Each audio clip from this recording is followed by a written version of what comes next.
हे फळ आपल्याला माहीत आहे का? याचं नाव काय आपल्याला जर माहीत असेल तर व्हिडिओच्या कमेंट बॉक्समध्ये या फळाचं नाव मला कमेंट करा. हे गावामध्ये आपल्याला पाहायला भेटतं. हे पिकल्यानंतर अशा पद्धतीचा कलर त्याला येतो. पहिल्यांदा ते हिरव्या कलरचं असतं आणि पिकल्यानंतर अशा पद्धतीनं त्याचा कलर बदलतो आणि याच्यामध्ये सॉफ्ट जेली टाईपमध्ये आपल्याला मटेरियल पाहायला भेटते. तर याच्यामध्ये हे एक फोडून दाखवतो की ज्याच्यामध्ये एक फोडल्यानंतर आपल्याला अशा पद्धतीनं एक याच्यामध्ये जेली टाईपमध्ये मटेरियल आपल्याला पाहायला भेटतं.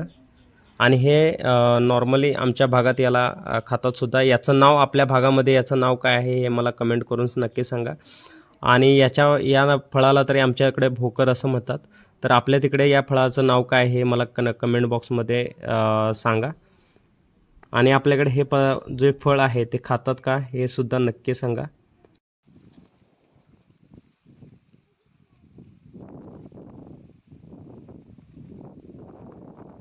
तर व्हिडिओ आवडला तर व्हिडिओ लाईक करा आणि चॅनलला सबस्क्राईब करा. थँक्यू.